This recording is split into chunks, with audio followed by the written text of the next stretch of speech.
Hey everybody, it's Eric here. I wanted to make a video today about relationships. This is a topic I'm quite passionate about because after being in a long-term relationship for 9 years, I went through a lot of self-education in order to make sure I did my best in my personal relationship. So I feel I have some words of wisdom and some experiences to share with you guys.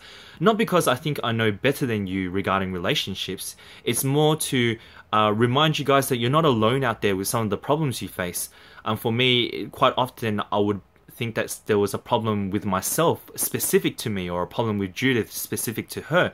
But there's actually, shared problems and behaviors that are common across, cultures, across people, purely because we are human and we do operate in shared ways.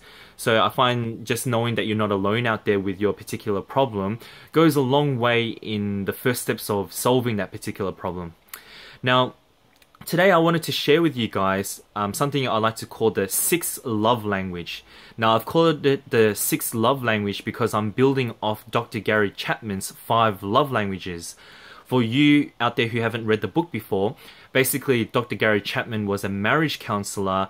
After many years of experience, realized that the root of some of the problems he was always listening to came from the fact that people did not understand that we as human beings have different ways of expressing and receiving love, and that their significant other might prioritize those ways differently to themselves. Now, the 5 love languages, what are they off the top of my head? Acts of service, quality time, words of affirmation, gift giving, and physical touch. And we don't mean just sex, it's physical touch in all types of closeness, physical closeness. Now, that book was a fantastic book for me.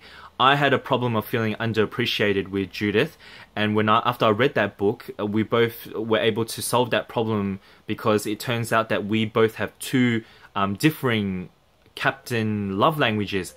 Her top love language was actually acts of service, and mine was physical touch.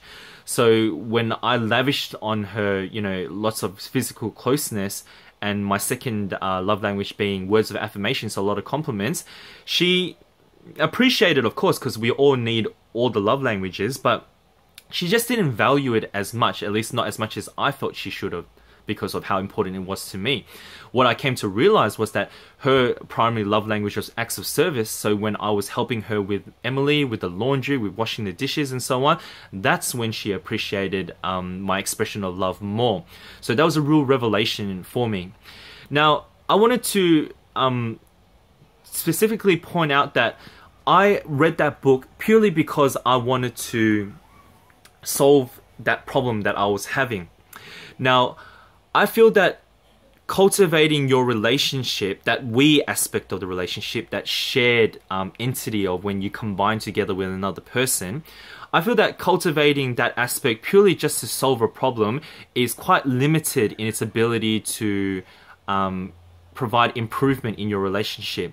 Because sometimes when you want to solve a problem, or when you're ready to grow, the other person might not be. So when you drag them to a seminar, a workshop, or to a marriage counselor, they might be quite steadfast in their position, and they might not be willing to relinquish their perspective or the way that they choose to approach that particular problem, not like you are able to. So I find that unless you are completely on board with each other in solving that particular problem, it becomes very difficult to get the most out of the education you might be investing in, such as going to a counselor and so on. So my 6th love language, I like to call symbiotic growth. And I call it symbiotic growth because I'm talking about growing your relationship, so cultivating that we aspect of the relationship purely for growth's sake, not to just solve a problem.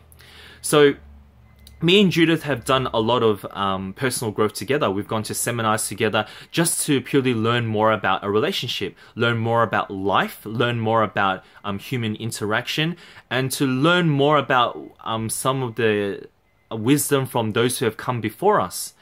And by learning these things together purely just to increase our knowledge and have this shared experience, we start creating a common language between each other. We have a language that is around those principles that we were able to glean from those seminars and workshops, which are free from interpretation, completely free from interpretation.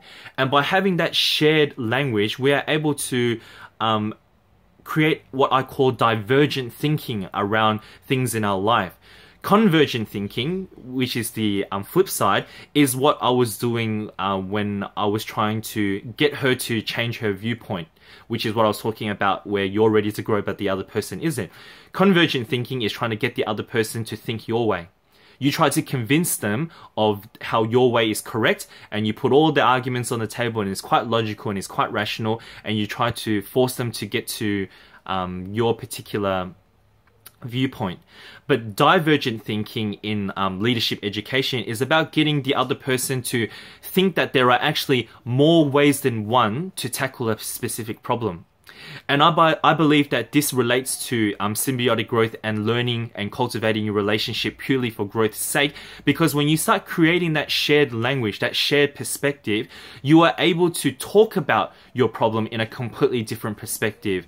And it's coming from a desire to want to talk about that from a positive perspective, whereas the flip side, as I was speaking about before, you're not dragging the other person kicking and screaming into tackling this particular problem. So my friends, think like that. Think about symbiotic growth, where you're growing for growth's sake. Think about creating a shared knowledge base, a shared perspective, and a shared communication free of interpretation, personal interpretation, which is from your developed map of the world. Think about creating a new map together where you are able to think divergently. It's such an important tool in your tool belt to use when tackling your problems, because after you share a similar experience, sometimes it provides a revelation on a topic or problem that you may not have had any idea would relate to that particular education you're trying to gain. So my friends, I really want you guys to consider this 6th love language and look towards cultivating a shared perspective with your significant other. So my friends, as always, until the next video.